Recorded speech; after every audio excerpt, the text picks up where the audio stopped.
Géopolitique, Marie-France Chatin.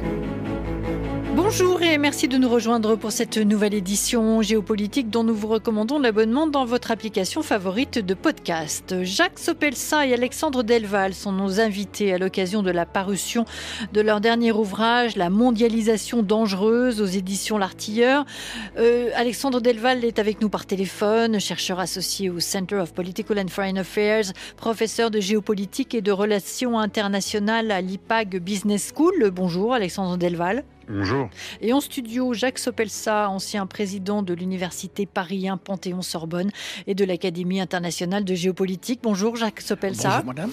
Après la chute de l'URSS il y a 30 ans, de nombreux stratèges ont annoncé le triomphe de la démocratie libérale sous l'égide de la puissance américaine, championne de la mondialisation. On reviendra sur la question de la démocratie dans le monde.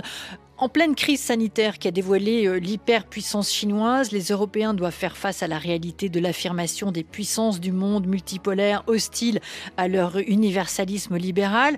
Les zones de conflit s'élargissent de la Turquie d'Erdogan à l'Afghanistan des talibans, du Sahel au pays du Nil, de l'Ukraine à la mer de Chine, les crises éco-énergétiques, les menaces mafieuses et cyber, la nouvelle guerre froide opposant la Russie et la Chine aux États-Unis ou encore les déstabilisations liées au terrorisme islamiste sont au menu des affaires du monde. La mondialisation dangereuse, c'est le titre de votre livre, Jacques Sopelsa. En quoi la mondialisation est-elle responsable des maux du monde d'aujourd'hui et quelles sont les manifestations de cette mondialisation dangereuse que vous évoquez ? Belle question, puisque ça résume en une phrase le contenu de 550 pages. Si vous le permettez, chère madame, pour éviter toute ambiguïté, je souhaiterais dire deux mots simplement de la genèse de cet ouvrage, qui est effectivement un peu original. Il y a une dizaine d'années, j'avais écrit un petit bouquin qui s'appelait « Les 7 défis géopolitiques du nouvel ordre mondial ». Très bien. Et 10 ans après, j'avais imaginé d'essayer de relire ce texte, de l'actualiser, de voir comment avaient évolué ces défis. Première remarque. Deuxième remarque, mon éditeur m'avait fait comprendre qu'il y avait des défis que, et pour cause, pratiquement pas abordés, en particulier la géopolitique sanitaire. Ouais. Je ne lis pas dans le bar de café, je ne pensais pas aux pandémies qui allaient nous affliger, et la géopolitique environnementale. C'est la raison pour laquelle j'ai été ravi de pouvoir collaborer avec Alexandre, que je connais depuis très longtemps, et nous avons commencé à écrire dans ce bouquin à quatre mains, un vieux géopoliticien, je dis vieux, alors, j'ai eu la première chaire de géopolitique française en 1978, à la fin de ma thèse, ça ne nous rajeunit pas, et un représentant, et je le dis comme je le pense, sans flagornerie, éminent de la nouvelle génération. Deuxième remarque, nous avons commencé donc à travailler sur ces textes et au départ, nous devions faire un ouvrage de 250 ou 300 pages. Le résultat, il fait 550 pages, tout simplement parce que quasiment tous les mois, nous essayons de réfléchir à ce sujet. Deuxième remarque, au départ, on devait essayer d'actualiser mes 7 défis, désormais mes défis géopolitiques. L'aventure nucléaire, l'hypocrisie du désarmement, etc., etc., nous y reviendrons. Et progressivement, le fil rouge qui s'est déroulé devant nos yeux nous autorise désormais à dire que Alain Menck, Fukuyama, et j'en oublie guissamment, j'en oublie volontairement, se sont trompés en nous décrivant une mondialisation heureuse. Je crois même d'ailleurs que c'est le titre d'un ouvrage de ce cher Alain Menck. D'où le titre de le contre-pied et le titre de notre ouvrage, au départ, qui devait s'appeler Le nouveau désordre mondial et qui, en définitive, s'appelle La mondialisation dangereuse et qui nous permet effectivement de dire, en gros, deux choses. Après, je passerai la parole à Alexandre s'il le souhaite et répondre à vos questions, bien évidemment. Mais je tenais beaucoup à le dire.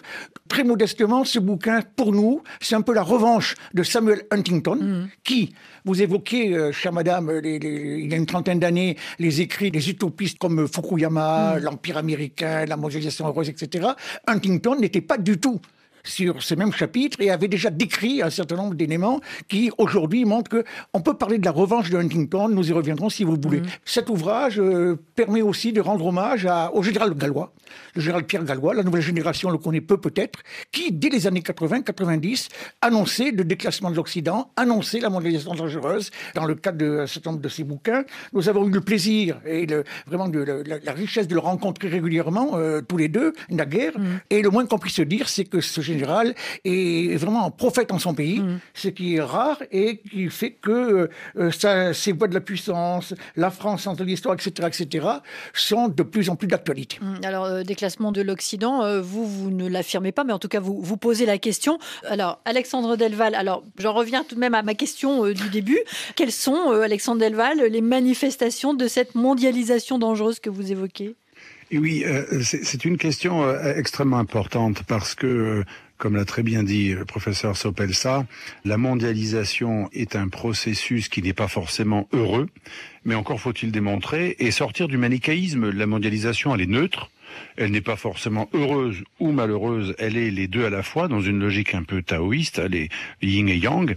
Et nous avons voulu montrer en quoi elle n'est pas que heureuse. Ce qui n'empêche pas qu'elle ait aussi de très très bons côtés, bien entendu. Ça a permis d'enrichir de nombreuses populations qui jadis n'avaient même pas de quoi manger, notamment en Inde ou ailleurs. Mais le problème de la mondialisation, c'est que quand on en a une lecture un peu béate, mondialiste, anti-frontiériste, anti-régalienne, comme c'est un peu la tendance de cette Europe welfare state, social-démocrate, qui a un peu renoncé à la fois à l'identité et à la réelle politique et à l'idée régalienne, eh bien, ça peut attirer les prédateurs. Et c'est là que je réponds à votre question. Nous avons un chapitre entier, comme le disait le professeur, sur les virus et la pandémie, parce que on a dit les virus parce qu'il y en aura d'autres, hélas. La mondialisation, forcément, avec les échanges, qui sont très bien par ailleurs, eh bien, ça permet à des virus d'être beaucoup plus nocifs, à beaucoup plus grande échelle. Donc, il n'y a pas que des choses extraordinaires dans la mondialisation. On parle aussi des mafias. Nous avons un chapitre sur les mafias, là aussi au pluriel. Il y a longtemps que la mafia italienne n'a plus le monopole. Les mafias albanaises, notamment ou nigérianes, les trafics d'esclaves, les trafics de migrants. Rien que le gouverneur militaire de Tripoli, mis en place après la chute du régime de Kadhafi, s'est fait à peu près 2 milliards d'euros d'économies rien que sur la gestion des migrations clandestines. On parle aussi des trafics d'organes, des mafias de la cocaïne en Amérique latine, des mafias de l'héroïne de l'Afghanistan jusqu'au Kosovo. Et donc voilà, les mafias sont également un grand vainqueur de cet abaissement des frontières. On pourrait parler aussi des multinationales qu'un de mes amis journalistes, de manière un peu triviale, appelle les racailles d'en haut. Je m'explique, les racailles d'en haut, c'est-à-dire des entités commerciales, consuméristes, qui n'ont aucun intérêt à obéir à des juges et qui ont tout intérêt à démanteler les États, car les États, c'est quand même un espace où la démocratie peut s'exercer, mais aussi la loi du plus fort peut être arrêtée. Donc ces grandes multinationales qui veulent tout déconstruire et qui ont un intérêt à démanteler les États et les juges et toute forme d'ordre et d'autorité, et aussi ces multinationales et ces GAFAM qui n'aiment pas les impôts. Bon, personne ne les aime vraiment, mais eux, ils aiment beaucoup les espaces de non-droit où on ne paye plus rien. Et c'est tout l'enjeu d'ailleurs. Heureusement, il y a une petite réaction de l'Occident et de l'OCDE. Depuis la fin de l'ère Trump et le début de l'ère Biden, il y a une sorte de consensus pour commencer enfin, mais avec 30 ans de retard. Donc vous voyez, que ça soit les mafias, que ça soit les multinationales, que ça soit les virus, que ça soit aussi l'islamisme radical. Nous avons un chapitre entier sur l'islamisme radical. L'islamisme est foncièrement internationaliste et lui aussi profite de l'abaissement des frontières et de cette lecture sans frontiériste, mondialiste, utopique, béate que l'Europe a de la mondialisation. Et pour conclure, ce qui n'est pas du tout le cas des puissances prédatrices. Là aussi, ça montre que la mondialisation n'est pas toujours heureuse. La Chine a sinisé la mondialisation qui fut longtemps, depuis le XVe siècle, de plusieurs pays, de la Chine à Florence ou à Gênes, mais et aux Portugais, aux grandes découvertes. Mais ensuite, la mondialisation, celle dont on parle souvent, la globalization, elle a été portée par les États-Unis, l'Empire américain. Et l'Empire américain et ses multinationales ont sous-estimé, et l'Occident en général, ont sous-estimé les ateliers de production indo-chinois que l'on a cru pendant longtemps pouvoir être pérennisés comme contrôlables. Mais aujourd'hui, la Chine a pris son indépendance et elle n'a pas démondialisé le monde. Elle utilise la mondialisation pour rendre le reste de l'humanité dépendant et prendre la place du numéro 1. Donc certains ont une vision béate comme les Européens et certains ont une vision offensive de la mondialisation. C'est le cas de pays comme la Chine, mais aussi l'Inde du Premier ministre Modi, qui est très identitaire et en même temps qui veut que la mondialisation serve à faire de son pays une grande puissance, qui d'ailleurs est en concurrence avec la Chine. On parle aussi des rivalités Chine-Inde et Pakistan-Inde dans un autre chapitre du livre. On a la Turquie d'Erdogan qui a mêlé nationalisme, islamisme et prospérité, puisque le niveau de vie a été augmenté pendant l'ère Erdogan de manière considérable. On a des pays comme l'Indonésie, la Malaisie qui se sont réislamisés considérablement pendant les mêmes années durant lesquelles elles sont entrées de plein fouet dans la mondialisation. On a bien sûr l'Amérique qui utilise la mondialisation pour asseoir son empire mondial planétaire anglophone et consumériste et hédoniste et son soft power. Donc vous voyez, la plupart des grandes puissances, je ne parle pas des puissances faibles, mais la plupart des grandes puissances classiques ou renaissantes, ou des empires ou des néo-empires, ont une lecture identitaire, offensive et nationaliste de la mondialisation, tandis que l'Europe baisse la garde et en a une lecture béate, sans frontiériste et en gros Macworld, comme dit le grand sociologue Benjamin Barber, dont nous parlons dans le 2e chapitre lorsque nous énumérons les grandes pensées stratégiques dont a parlé d'ailleurs le professeur Sopelsa juste avant. Alors effectivement, Jacques Sopelsa, vous divisez l'échiquier géopolitique mondial en 2 catégories d'acteurs. Alexandre Delval vient de le dire, puissance souverainiste qui voit la mondialisation comme un champ d'expansion de puissances rivales ou antagonistes, et les acteurs géopolitiques qui ont volontairement renoncé à toute politique de puissance et de civilisation. J'aimerais revenir sur la question de l'État et du politique qui, d'après vous, perd de sa capacité à fabriquer du pouvoir, de l'ordre social, de la protection, de l'agir, d'où son impuissance qui nourrit la crise de la représentation et le déclassement du personnel politique, lequel ne maîtrise, dites-vous, plus grand-chose. Le politique serait devenu un bateau ivre sans prise sur le marché du monde. Est-ce qu'on peut parler de dévitalisation générale? Apparemment pas, du pouvoir. Oui et non. Je ne suis pas normand, je suis gascon, mais je vais m'expliquer. D'abord, contrairement à ce qu'on peut lire ici ou là, nous affirmons et nous démontrons que la mondialisation, dangereuse, n'a pas abouti à la disparition des identités et des nations, précisément, et des États-nations. Et on a presque envie de dire que c'est même le contraire. Dans la mesure où la mondialisation a contribué, Alexandre le rappelait de manière indirecte, à l'effacement, à l'affaiblissement de nombreuses organisations supra-étatiques, qui n'est pas la même chose, l'affaiblissement donc de ces grandes organisations dans le concert des nations. Je songe, et ça mériterait un long discours, en particulier à la médiocrité des actions réalisées du côté de la 42e rue. Je fais allusion bien évidemment aux Nations Unies. Je pourrais dire quasiment la même chose à propos de l'OTAN, dont on parle beaucoup ces temps-ci, y compris en France. Nous y reviendrons peut-être. On pourrait parler de l'ANZUS, de l'ALENA, du Mercosur, etc., etc. Toutes ces entités qui font que, pour ce dernier demi-siècle, à quelques rares exceptions près, l'ALENA peut-être, cet affaiblissement nous paraît évident. A fortiori, l'Union européenne. Je dis bien l'Union européenne et non pas l'Europe. Nous ne parlons pas d'un déclassement de l'Europe, nous parlons d'un déclassement de l'Union européenne, ce qui n'est pas tout à fait la même chose, tant s'en fout. Alors l'Union européenne, j'essaie d'être le plus objectif possible. Depuis 50 ans, en gros, quel est le bilan de l'Union européenne? Le bilan nous paraît extrêmement négatif. Alexandre, c'est lui qui est le père de cette formule, l'Union européenne, le dindon de la farce.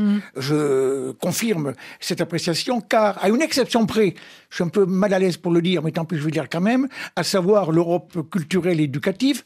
Je vous rappelle que le programme Erasmus est un programme européen qui a marché du feu de Dieu. Alors pourquoi j'ai fait une petite allusion? C'est parce que vous êtes en train d'écouter un des 4 pères fondateurs du programme Erasmus, avec le recteur de Bologne, avec le recteur de Louvain et avec le recteur de Barcelone. Je fus dans les 3 ou les 4 Un très beau projet qu'on peut peut-être rappeler. Il y a probablement des auditeurs qui ne sont pas très familiers. Le programme avec Erasmus, c'est les échanges, effectivement, les équivalences de diplômes, les échanges d'étudiants, y compris les échanges physiques, et qui ont effectivement, à notre grande surprise, marché de manière tout à fait spectaculaire et qui continue. La preuve, c'est que Erasmus a fait un petit Erasmus Mundi.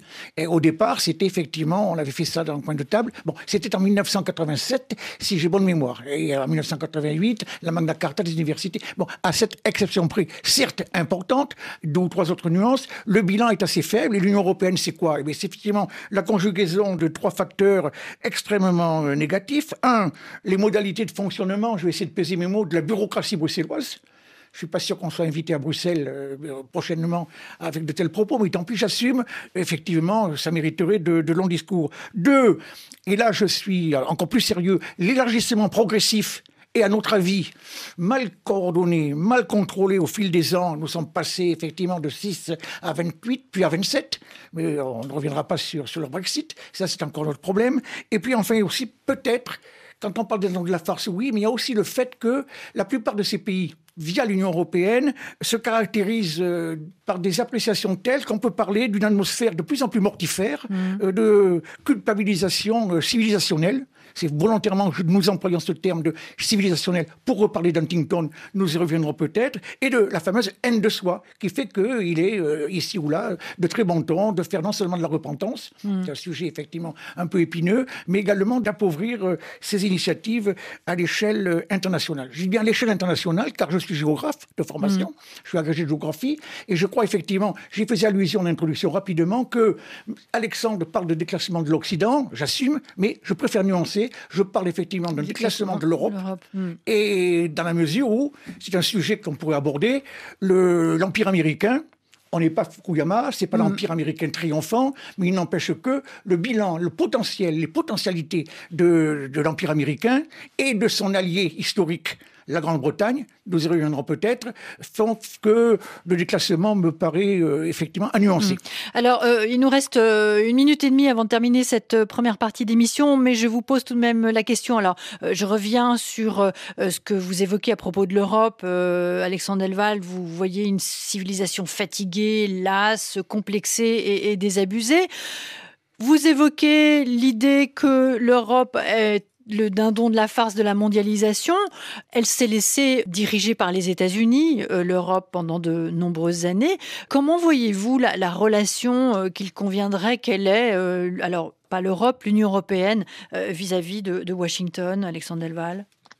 Eh bien, je pense que Washington doit toujours rester un allié, bien entendu, mais on a le droit d'être exigeant avec un allié. Et ce qu'on oublie souvent, c'est que les États-Unis ne nous ont pas toujours demandé de rester impuissants, mais l'Europe, par confort, cette Europe social-démocrate qui préfère le social au régalien, qui a élargi les compétences de l'État de manière pléthorique, eh bien, parfois, elle a devancé les attentes des Américains qui veulent certes dominer l'Europe, les Américains qui veulent certes continuer à désigner la Russie comme un ennemi existentielle pour justifier l'extension de l'OTAN et donc de l'influence américaine sur tout ce continent. On reprend d'ailleurs dans le livre les vieilles théories classiques de la géopolitique du Heartland, entouré, encerclé par le Rimland.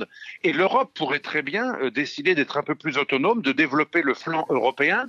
J'en parlais récemment à l'école de guerre avec un grand général qui planche là-dessus. L'Europe, rien ne lui interdit de développer un volet de défense à l'intérieur même de l'OTAN, tout en restant lié aux États-Unis. Et rien n'interdit à l'Europe d'être un peu plus apte au dialogue, comme le prône d'ailleurs très justement Emmanuel Macron ces jours-ci, une Europe qui sera exigeante, mais qui sera dans le dialogue avec la Russie, et non pas qui va tomber dans le piège des Américains, qui consiste à exagérer le péril russe pour en fait justifier un atlantisme qui rend l'Europe incapable de sortir de sa dimension de nain géostratégique. Tout cela est possible, mais l'Europe, comme le disait très justement M. Sopelsa, elle s'est élargie tellement vite, et surtout depuis 15 ans, à des pays, depuis 2004, à des pays essentiellement, pour la plupart anti-russes, excepté la Hongrie, des pays qui ont des comptes à régler, et on peut les comprendre de leur point de vue, comme la Pologne, la Roumanie, mais ces pays aujourd'hui empêchent l'Europe d'avoir des bonnes relations avec la Russie, et on tombe dans le piège parce que c'est le piège que veut l'Empire américain pour justifier la dépendance de l'Europe vis-à-vis de l'OTAN et des États-Unis et de tout le volet économique qui est lié à tout ça, parce qu'il y a aussi l'industrie militaire derrière l'OTAN. Oui, je vous interromps, Alexandre Delval. Alors peut-être juste pour reposer l'idée qu'entre l'Europe, l'Union européenne et les États-Unis, on se pose la question de savoir qui aujourd'hui exagère le plus la dangerosité de la Russie. On se retrouve après le journal, Jacques Sopelsa et Alexandre Delval. À tout de suite.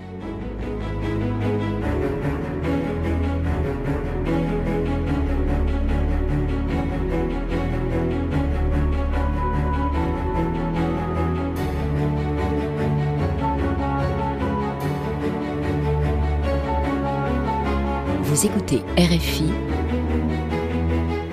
Géopolitique.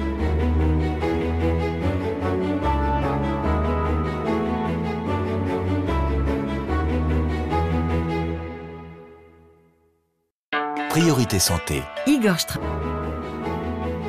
Géopolitique. Marie-France Chatin.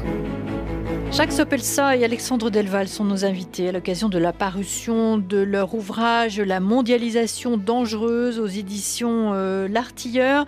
Alexandre Delval est chercheur associé au Centre of Political and Foreign Affairs et professeur de géopolitique et de relations internationales à l'IPAG Business School. Et Jacques Sopelsa, ancien président de l'Université Paris 1 Panthéon-Sorbonne et de l'Académie internationale de géopolitique. Jacques Sopelsa, on a terminé la première partie de l'émission sur la question de la relation avec la Russie. Est-ce qu'on exagère, nous, Européens, davantage que les Américains, ou est-ce le contraire, la dangerosité de la Russie? Je vais laisser ce sujet à part, en tout cas pour la première partie de l'émission, et j'aimerais qu'on parle de la relation des États-Unis avec la Chine. Est-ce que, d'après vous, dans son bras de fer avec la Chine, Joe Biden conduit une politique habile? Jacques Sopelsa. Je suis relativement optimiste. Je craignais que la nouvelle administration soit effectivement un peu trop prudente à l'égard de Pékin. Et j'ai pris tout à l'heure l'exemple des Jeux Olympiques.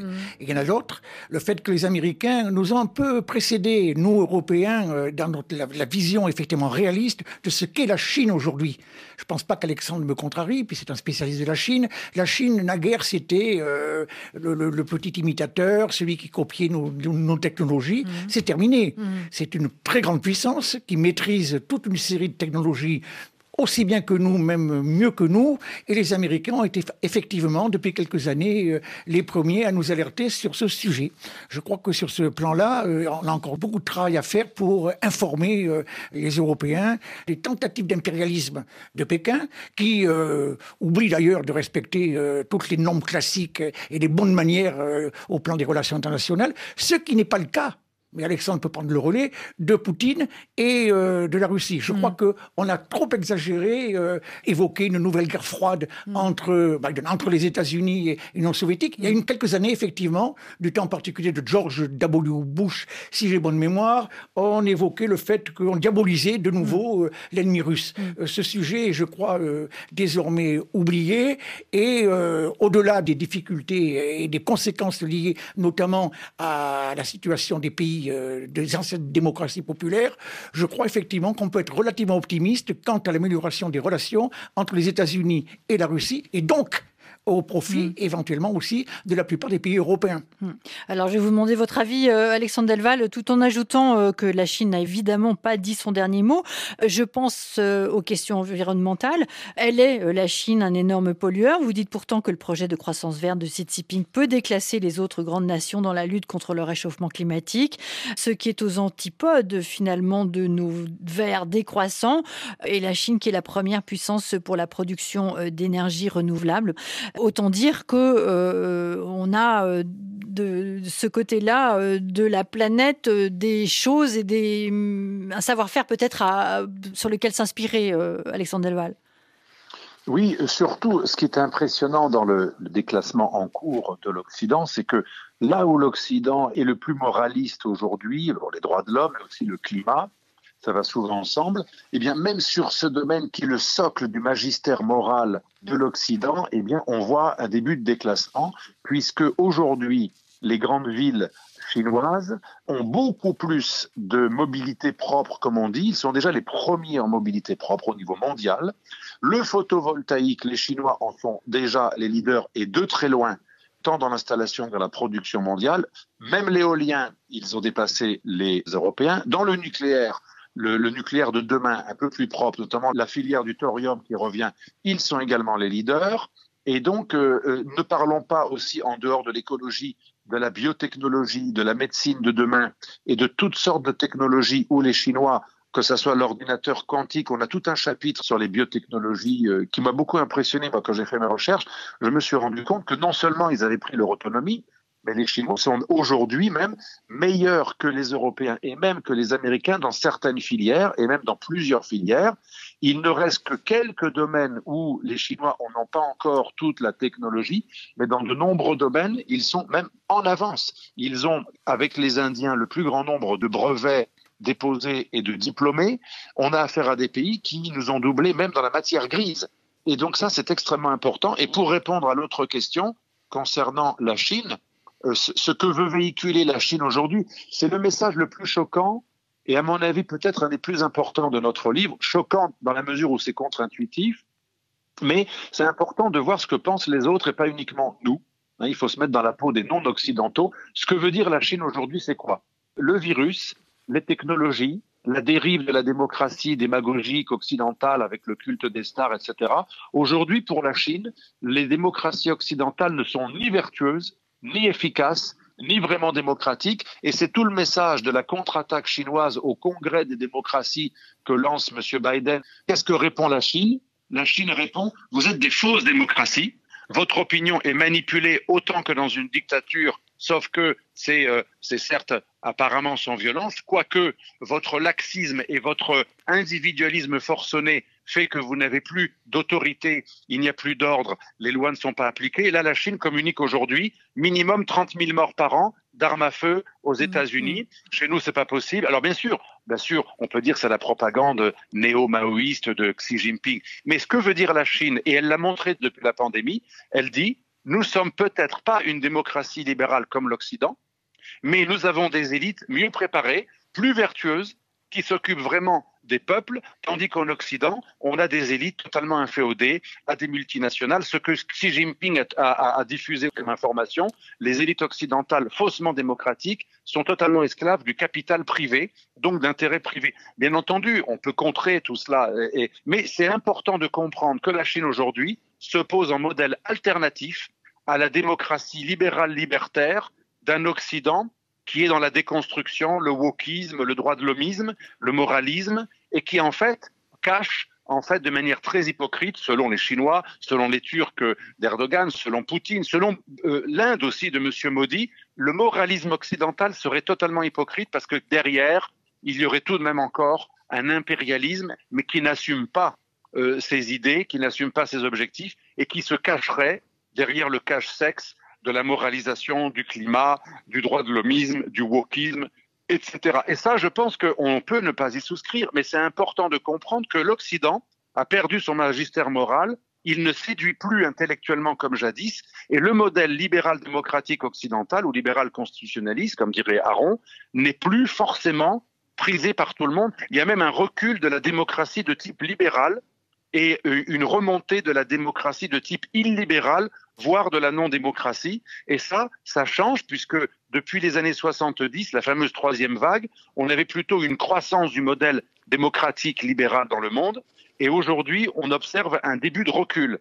C'est ce que nous enseigne ce monde multipolaire qui ne veut pas adhérer uniquement aux valeurs libérales de l'Occident. Alors, Jacques Sepelsa, effectivement, ce sommet de cette semaine organisé par Joe Biden, jeudi et vendredi, sur la démocratie avec, on peut le rappeler, et Alexandre Delval s'est chargé de nous l'expliquer, la Chine en était exclue, la Russie aussi. Est-ce que ça vous semble être un retour en arrière pour le monde avec un clivage important Alors oui, au risque de vous étonner, d'abord, je ne lis pas dans le bar de café, donc je ne veux pas être trop optimiste ou trop pessimiste quant aux résultats de ce sommet. On en a connu d'autres, mais ça permet quand même de toucher du doigt un certain nombre d'éléments, je crois, incontournables. Alors effectivement, sont exclus du dit sommet un certain nombre de grandes puissances. Vous le citez, on vient de l'évoquer longuement, la Chine et pour cause. Ce qui montre d'ailleurs, c'est un autre exemple de décision de Biden et de ses alliés de montrer effectivement, de continuer ce bras de fer avec la Chine. L'absence de Poutine est un peu plus gênante à mon sens, pour ne pas parler trop naïvement, dans la mesure où c'est quand même un partenaire entre guillemets incontournable, y compris avec des conséquences que cela quant aux relations avec l'actuelle Union européenne. Mais en fait et surtout, si je pense que ce sommet peut contribuer à progresser effectivement quant à au réveil des sociétés démocratiques, si on s'attaque effectivement aux principales failles actuelles des sociétés. On n'en a pas encore dit un mot, même si ça peut paraître banal. Il y a plusieurs failles qui sont effectivement incontestables aujourd'hui, sans souci de hiérarchisation et pour cause. J'en évoquerai deux ou trois. L'évolution du contexte démographique, même si c'est banal désormais. Vous avez d'une part des pays occidentaux qui sont marqués aujourd'hui par un néo-malthusianisme absolument tout à fait spectaculaire. À côté, bien évidemment, le boom, l'explosion démographique de l'Asie et surtout du continent africain, d'où le corollaire. C'est 11 milliards d'habitants à échéance 2030. À l'échelle 2030, oui, exactement. Exactement. C'est une approximation, mais je crois que les spécialistes et démographes ont montré que désormais leurs projections sont relativement fiables. Et la corollaire banale, malheureusement, à savoir l'accélération des migrations internationales spécifiques. J'entends par là qu'il ne s'agit plus de parler de migrations auxquelles, personnellement, en tant qu'ancien président d'université, je crois beaucoup, à savoir les migrations, entre parenthèses, d'étudiants. S'il ne s'agit pas non plus de réfuter l'importance des migrants asile politique, les vrais asiles politiques, mais la masse des migrants, effectivement, n'est pas concernée par ces deux éléments. J'ajoute quand même une petite chose qu'on oublie trop souvent en France, me semble-t-il, ou en Europe en général, à savoir quand même qu'en gros, 75% des migrants actuels du continent africain migrent d'un pays africain à un autre pays africain. Et nous n'avons que 25%. Alors donc, il y a ce phénomène donc, de l'explosion, le malthusianisme, qui fait que ceci entraîne des défis. Il y a aussi le processus, on ne peut pas ne pas en parler, quand on parle de la Chine, de désindustrialisation de la plupart des pays européens jusqu'à une époque extrêmement récente. Commence à être inversé. Et le corollaire direct, la délocalisation qui a été effectivement accélérée, notamment au profit de la Chine, je n'insiste pas, c'est banal. Et puis enfin, comment ne pas rappeler de nouveau la haine de soi de certains pays européens, consciemment ou inconsciemment, de telle sorte que, pour revenir à votre question, si Joe Biden et nos alliés, effectivement, abordent ce type de sujet, j'imagine mal qu'on ne puisse pas les aborder. Progressivement, ces failles des sociétés démocratiques pourront être progressivement comblées. Oui, alors, je voudrais revenir, parce que malheureusement, le temps passe à toute vitesse. Vous avez abordé donc les forces noires de la mondialisation. Alors, j'en cite quelques-unes, simplement pour les évoquer. On n'a pas le temps de tout développer, mais d'une part, le projet pan-islamiste, la question de la prolifération nucléaire, que vous déterminez comme la plus grave menace pour la sécurité collective, et vous avez raison, la relance de la course aux armements, et là-dessus, j'aimerais qu'on développe un tout petit peu. Les conflits armés dits de haute intensité redeviennent, vous le dites, possibles. Incertitude croissante et possible retour de la guerre en Occident, et plus seulement entre pays non démocratiques du Sud. C'est l'idée d'ailleurs émise par le général Thierry Burkhardt, aujourd'hui chef d'état-major de l'armée de terre française. La question d'un conflit armé, ça vous paraît être quelque chose de solide, Alexandre Delvalle ? Oui, d'ailleurs, nous avons un chapitre au début du livre consacré à deux grands conflits qui peuvent redevenir interétatiques, même s'ils le sont déjà indirectement. Le conflit dans le Haut-Karabakh, qui oppose des Arméniens, certes du Haut-Karabakh, mais aussi indirectement l'Arménie à l'Azerbaïdjan. Et on cite aussi le conflit ukrainien, qui pourtant est un conflit intra-étatique aujourd'hui, mais qui a failli, ces jours-ci, devenir officiellement interétatique. Dont la tension a baissé, nous en avons parlé dans l'émission d'hier, après le coup de téléphone de cette semaine entre Joe Biden et Vladimir Poutine. Il semble que en tout cas, pour ces jours-ci, un petit peu apaisé. Pardon, je vous ai interrompu, Alexandre Delvalle. Oui, mais absolument, absolument. Et ce qui est frappant ces derniers temps, c'est que la prolifération nucléaire est complétée par une dissémination en général, une prolifération de l'armement en général, mais aussi des pays qui n'étaient pas des grands leaders en production d'armes, comme la Turquie, qui aujourd'hui a réussi à faire la différence et à gêner considérablement son pseudo-allié tactique turc avec des drones d'une extrême efficacité. Vous savez que la crise en Ukraine a été relancée ces derniers jours avec des menaces indirectes de M. Poutine, avec des réponses qui sont des menaces aussi de sanctions économiques drastiques de la part de Biden. Mais on n'a pas parlé des drones turcs Bayraktar, TB2, qui sont des drones extrêmement efficaces qui peuvent annuler l'avantage russe en termes de chars en cas d'invasion de l'Ukraine par la Russie. Ces fameux drones turcs, qui sont vraiment des drones que les Turcs maîtrisent très très bien, ont été utilisés dans le nord de la Syrie contre des Kurdes, ont été utilisés contre les troupes de Haftar en Libye et récemment contre des Arméniens sécessionnistes, selon les Turcs, c'est-à-dire dans le Haut-Karabakh. Et aujourd'hui, l'Ukraine s'équipe en drones turcs. Donc, il y a les puissances classiques, Amérique, Russie, France, même Italie pour les armes légères.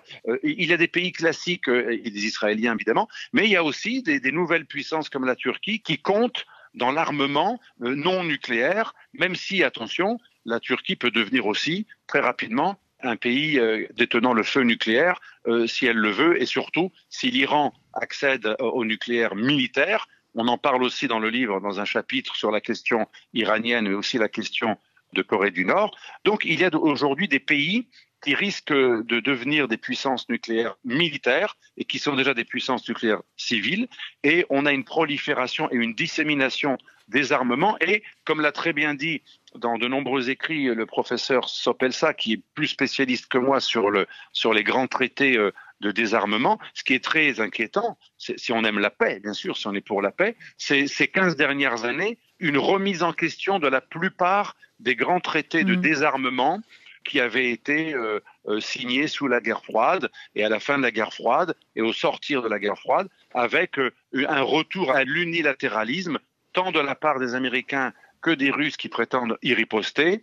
Et ça, c'est quand même relativement inquiétant quand les puissances nucléaires non seulement abolissent des traités de non-prolifération ou des traités antibalistiques, mais en plus, comme c'était le cas de l'administration Bush fils et de Poutine dans les années déjà 2005, des deux côtés, on a eu des nouvelles doctrines militaires qui déclarent que le nucléaire, ce n'est pas en dernier ressort, ça peut être une arme qu'on utilise même dans le cadre d'une guerre classique et pas forcément en seconde riposte ou en riposte graduée, mais même de manière offensive.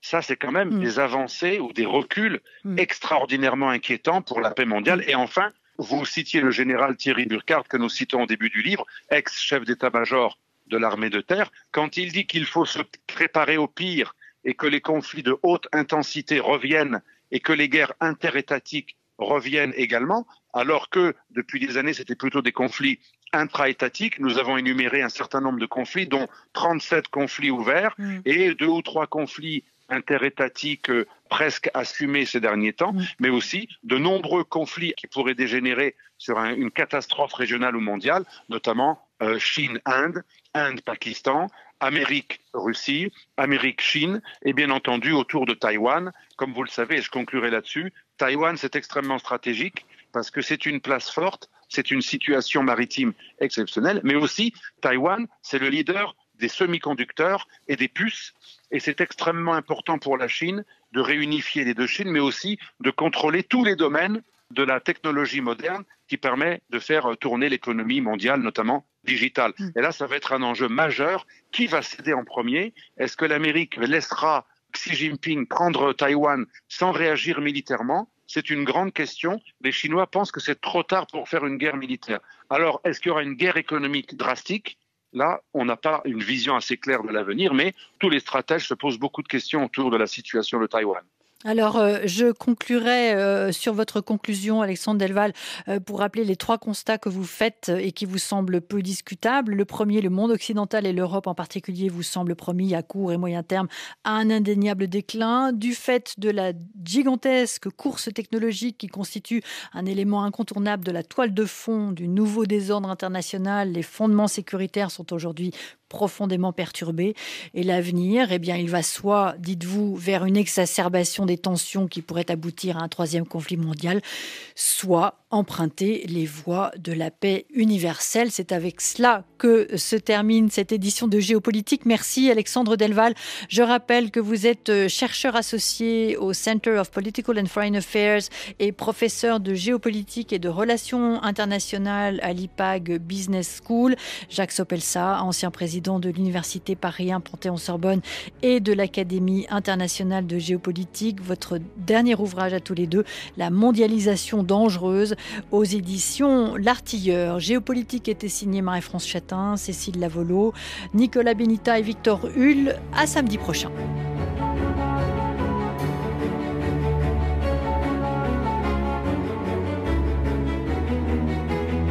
Vous souhaitez réécouter Géopolitique? Rendez-vous sur RFI.fr.